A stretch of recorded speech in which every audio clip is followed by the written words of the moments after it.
Azərbaycanda Qurban Bayramı qeyd olunur və iyunun 6-sı və 7-sində qeyd olunacaq Qurban Bayramı ilə əlaqədar vətəndaşların ət və ət məhsulları ilə belə deyək təmin olunması, eyni zamanda qurbanlıq heyvanların kəsimi, eyni zamanda satışı ilə bağlı əhalinin belə deyək tam təmin olunması məqsədi ilə Azərbaycan Qida Təhlükəsizliyi Agentliyi tərəfindən bir sıra zəruri tədbirlər görülüb və bu çərçivədə Naxçıvan Muxtar Respublikası da daxil olmaqla ölkə ərazisində 135 məntəqə fəaliyyət göstərir ki, bu məntəqələrin 77-sində həm qurbanlıq heyvanların kəsimi və satışı və digərlərində isə bəzilərində yalnız kəsimi, bəzilərində isə yalnız satışı təşkil olunur. Ümumiyyətlə, bu barədə daha ətraflı məlumatı biz Azərbaycan Qida Təhlükəsizliyi Agentliyinin şöbə müdürü Qalib Əbdüləliyevdən öyrənəcəyik. Qalib müəllim, bir daha vaxtınız xeyir.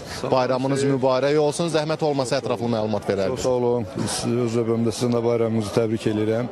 Gördüyünüz kimi stasionar kəsim düşərgələrindən fərqli olaraq bugün yaradılmış səyyar tipli çadırdan olan kəsim məntəqəsində fəaliyyət yaradılıb. Yəni burada gördüyünüz kimi həm rayonlardan gətirilmiş heyvanların müayinədən keçirilməsi, onların vətəndaşlara təqdim olunması, sonra qurbanlıq heyvanların kəsiminin aparılması mümkündür və sərbəst şəraitdə bu proseslər hamısı icra olunur.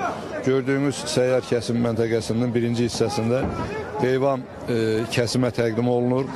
Orada baytar mütəxəssisi nəzarəti ilə kəsimə aparılır. Kəsimdən sonra da baytar sanitar ekspertiza olunur. Əgər şübhə yaranarsa hər hansı xəstəlik halına Azərbaycan Qida Təhlükəsizliyi İnstitutunun mobil laboratoriyası bugün burada xidmət göstərir ki, orada bütün ekspres müayinələr aparmaq mümkündür və bu qurbanlıq heyvanın ətinin sağlamlığına tam əmin olunduqdan sonra onun istehlakına icazə verilir. Onu da qeyd edeyim ki, bu kəsim düşərgəsinin 3-cü bölməsində qurbanlıq heyvan cəmdəyinin hissələrə bölünməsi, doğranaraq qurban paylarının hazırlanması və s. xidmətlərin göstərilməsi təmin olunub və qeyd edeyim ki, indiki momentə, indiki müddətə hər hansı bioloji təhlükəsi riski rast gəlinməyib.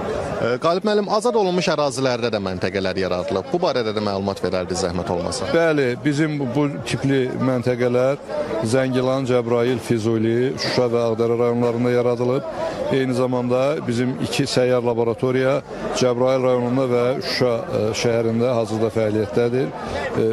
Belə təyin olunub ki, əgər ehtiyac yaranarsa Cəbrayılda olan laboratoriya həm Füzuli, həm də Zəngilan istiqamətində, Şuşada olan laboratoriya isə Şuşa və Ağdərə istiqamətində laboratoriya xidmətləri göstərəcəkdir. Çox sağ olun, minnətdaram ətraflı məlumat üçün. Bəli, İslam, bir daha qeyd edeyim ki, Qurban Bayramı münasibəti ilə ölkə ərazisində Naxçıvan Muxtar Respublikası da daxil olmaqla 135 məntəqə yaradılıb ki, bu məntəqələrin 77-sində yalnız belə deyək, təkcə həm qurbanlıq heyvanların kəsimi, eyni zamanda satışı, 30-unda yalnız kəsimi, 28-də isə yalnız satışı həyata keçirilir. Bununla yanaşı azad olunmuş ərazilərdə də səyyar tipli məntəqələr fəaliyyət göstərir.